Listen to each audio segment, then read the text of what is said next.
quay đoạn video rồi yêu rồi nhiều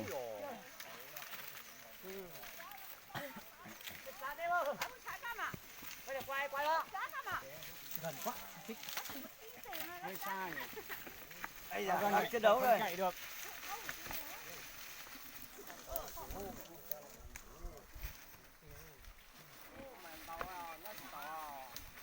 ấy là nó cắn chào nhau đấy con này chết cắn mà Có thể không một chút không?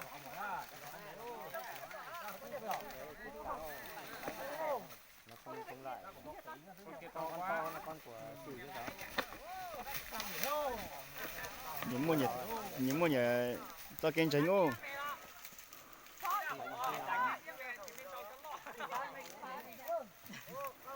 nói chung là to Chó hàng tham dự rồi. à, tiêu kịp chạy em chắn.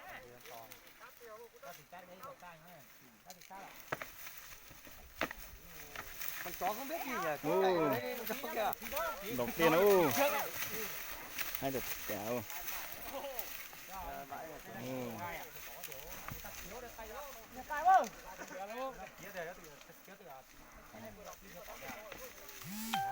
biết biết thu gần là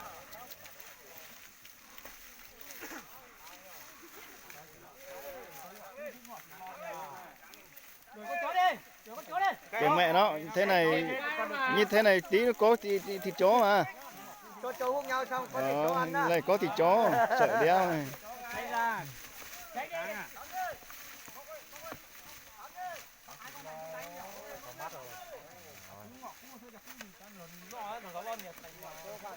ô con to đẩy ác kìa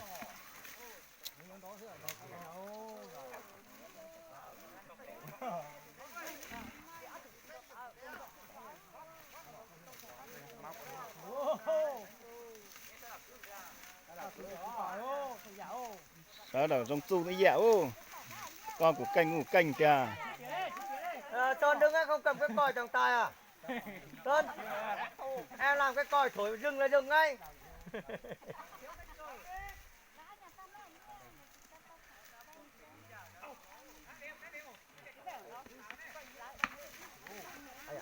con bé cũng không chịu kém miếng quá nhỉ Xa quá không nhìn thấy rồi. Cái đó tí nó khắc quay về.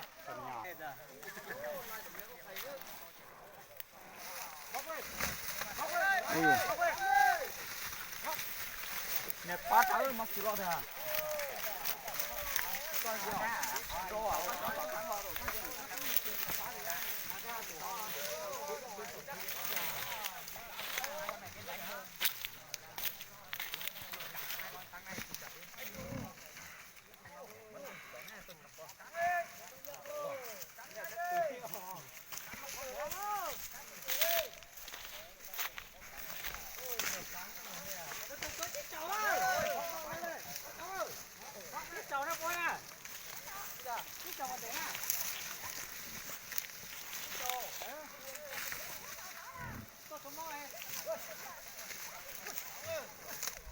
Tắt nó bỏ luôn.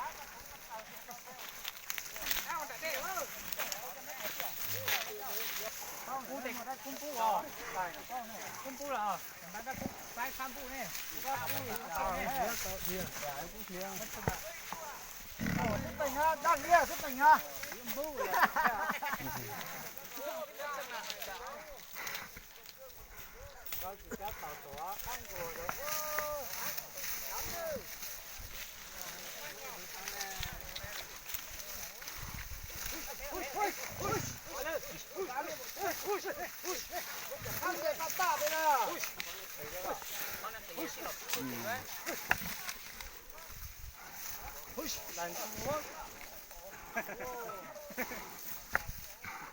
Dạo hốt chả nhỉ? Cứ chỉ lo nhanh dạo hốt. Tới 7 khăn ngay.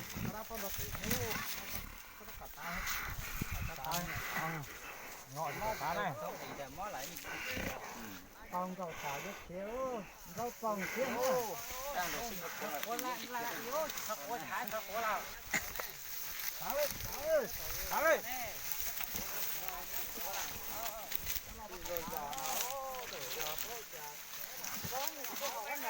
ôi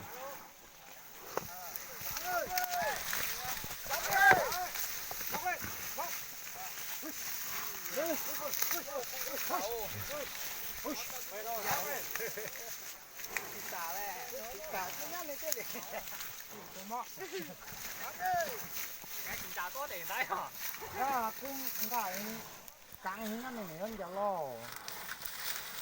Từ mình con giờ mà ta to rồi ơi.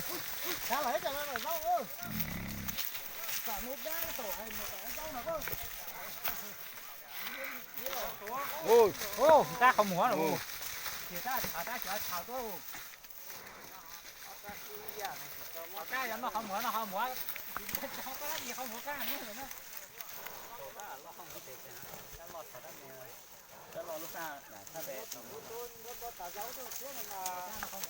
Chết này, cái đó được mua đa.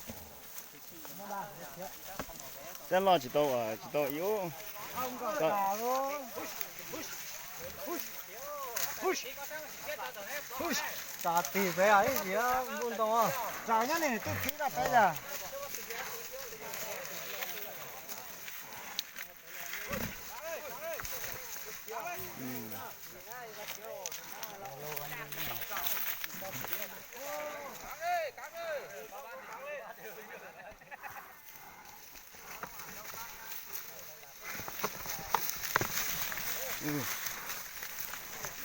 Cắn cái thật đi.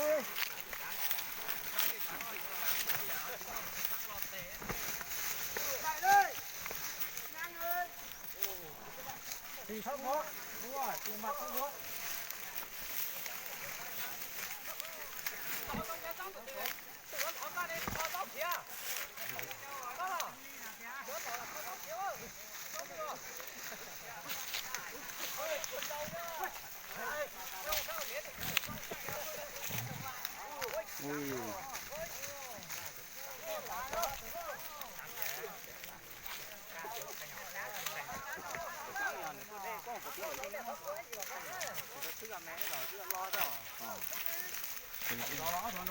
Dễ ta lo có gì thiếu, ta lo thì có kia như nào.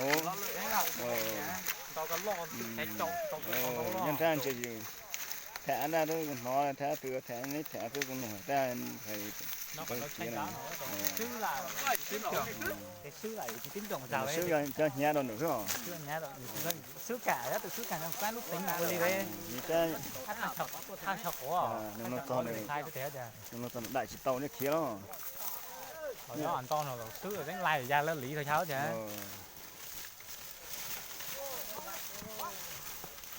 thì đâu mày xiêm gì vô cầu chúng nó không giả ơ không mất xiêm ơ ủa có đây chỉ trồng cây lấy chè thành này cái sát rồi nó nghe rồi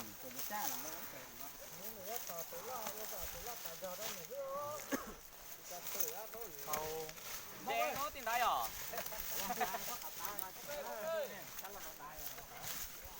nghe nó là chạy nhà gì quá ít giá nữa giờ lối thế giờ người ta lỗ tao tao ui nó tao nhở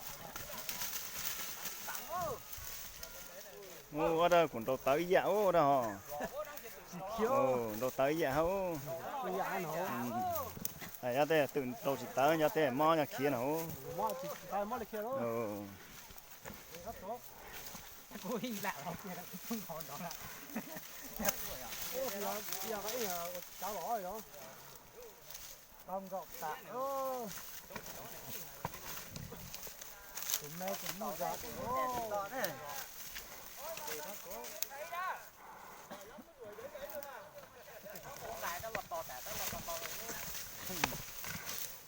cái lòn chăn đầu đó họ nó chỉ có tháo nó lò cái lò chỉ có tháo nè tháo nè chỉ có tháo như là bao đà đi ăn mà đi ăn chơi tháo tháo đó nó mềm ghê mà nó lấy chỉ có tháo cả cái cua để ngon cả cái cua để cái là hay của pháo á từ nó mềm vậy đó vậy nghĩ là cái này nó cũng là tháo lì rồi mình đọc cũng rồi ở đây mình đâu cũng cài cua cài à tàu tứ gia thì thay chào cái đó tàu thì chào đấy đã rồi mày à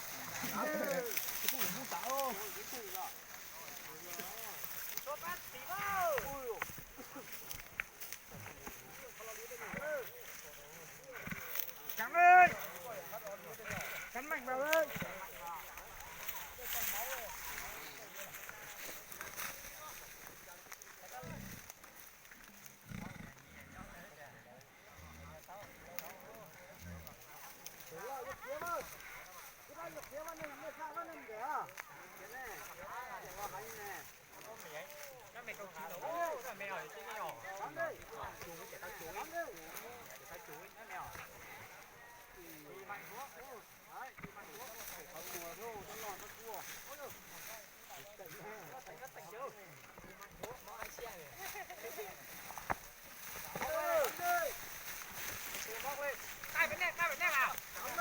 Khép bên đây, khép bên đây, khép bên đây.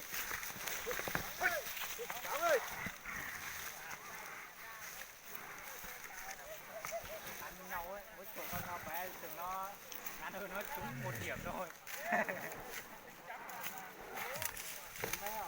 Chắc mày tỉnh cái tháo ấy kìa.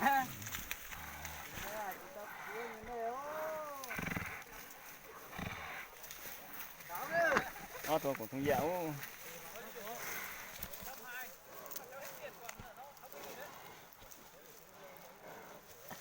Cái mẹ thành chỗ cái mèo.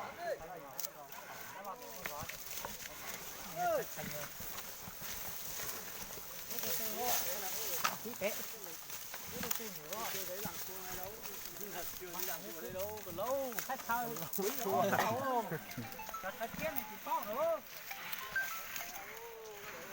Ơi. Thôi, chào cố này, ta có dùng từ có mốc mà thế là có những một thao để chào cố ra. cho nó đây cho mà tay ở cho được cái cha chỉ lo cái cha dạ cho nó sao kia mà sao là cắn dạ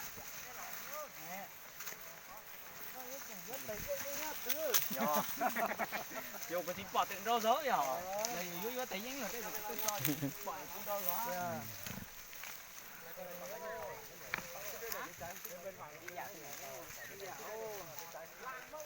Con trai à, chỉ có đến thôi, con trai anh ra này chỉ tao ở tại số. Cô đã tạo cô đã nhìn Dù kiểu nó chỉ lâu này lâu tông thì lâu to cho nó cũng khiếu. câu từng câu tà.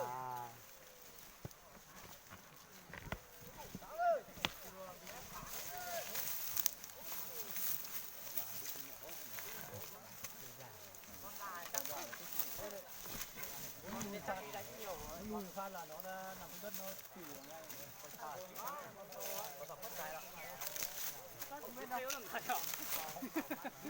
Chóng nè. Nhiều